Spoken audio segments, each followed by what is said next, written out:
Hi, it's Mike Stevenson here. Today in this video we're going to have a look at the next sample where we're going to follow the OpenTelemetry data collector sample with one that will look at VS Code using GitHub Copilot, and we look at how we can get my developer telemetry to go to Application Insights.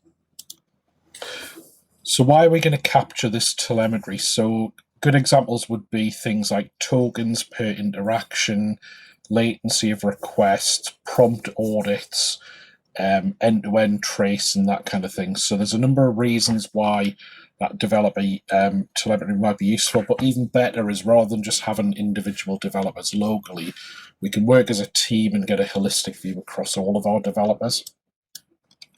Now, the architecture of how this worked, we touched on a little bit in the last video. So we're going to have VS Code with GitHub Copilot. And in the previous video, we set up this OpenTelemetry Collector, which could ship data out to App Insights. This time, we're going to look at how we configure the GitHub Copilot extension to push data to the Telemetry Collector. So the key bit is we're going to have this endpoint that gets exposed by the Windows service that was running the OpenTelemetry Collector, and VS Code's GitHub Copilot extension is going to push data to that. Now, in VS Code, there's a couple of different ways I can configure these settings. So the first one down here is I can do a workspace-based scope. So any project I'm working on, if I use the .vs code folder and have a settings.json, then I can put that config here into that file. The other option is I can have a user scope where I'd modify the, so if I do Control-Shift-P and modify the user settings, which will affect all VS Code instances. So really there's a question of, do you want to do it on a per project or a per user basis? I think what will be quite interesting here is you may have different use cases for different code bases that you're working on in big teams. So you may choose separate application insights instances that might run on different Windows services or something like that. So there's a few different ways you might want to slice and dice this. But really the key bit is you can configure this workspace or user level. Now the settings that we're going to add, if you kind of take a note that there's these settings here, so they're all in the GitHub Copilot Chat OpenTelemetry. We're going to talk about what these do in a few slides time.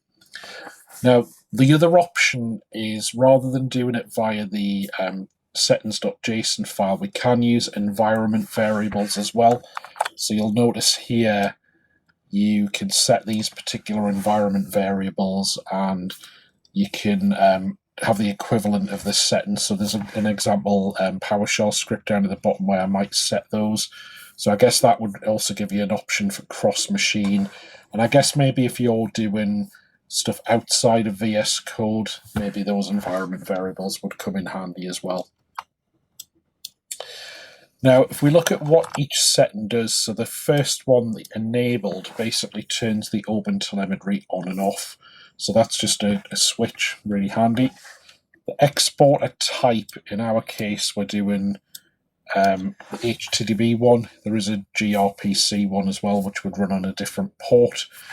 We then have the endpoint, so that's going to be the endpoint the Windows service exposes for me to send telemetry to.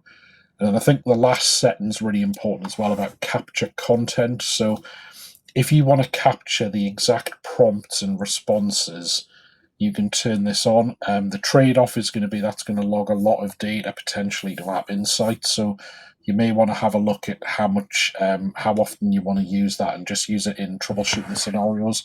But if you have to audit, then that might have a good value for you as well.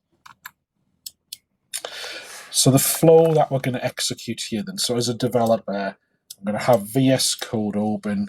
The extension's going to read that settings.json to get those settings. And then my developer asks a question here. as the model kind of, or as the extension interacts with the model, so on this diagram we haven't got the LLM model on here, we've just included that as part of the Copilot extension. But as it's doing that, the interactions are going to push out to the OpenTelemetry collector here, and the exporter is going to push that to App Insights, and then right at the end down here, you can see the developer can go query App Insights and view what got logged. Now, in App Insights, we'll see a few different things. So we'll have trace and dependency logs. We'll have Gen AI namespace-based properties that we can query, and we'll be able to see things like the model, the token usage, and so on. We're going to have a look at a couple of examples in a moment. Now, here's a few example queries where you could query the dependency log, which will have a lot of the Copilot interactions in it, so you can pull out data from them and create common queries. So you can see a few examples on the screen here. Then I think the quick checklist really at the end is going to be make sure the OpenTelemetry Collector is started. You've got those 4 settings in the JSON file. When you ask a question, within a minute or 2, you should see that data show up in App Insights. And if I go up to App Insights over here, you'll see here's an example where I've got an execution against the Claude Sonnet model. You can see down here in the custom dimensions, I've got all these different Copilot properties. You can see there's actually a prompt down here, and you'll see, where are we? So should have the token usage. There we go. So here's some of the token usage down here. So it's quite a nice rich log that we can do quite a lot of playing around with. We'll also have a few other queries you might do. So the Gen AI content table will focus a bit more on the actual content that gets logged. We'll also be able to query custom metrics if you've got those enabled. So you'll be able to kind of get some performance counter type scenarios for the metrics that are being logged as well. So there's going to be a whole bunch of ways you can query this data to do something useful with it. Thank you for listening to this video. In the next video, we'll talk a bit more about Claude Code and how that's similar but different.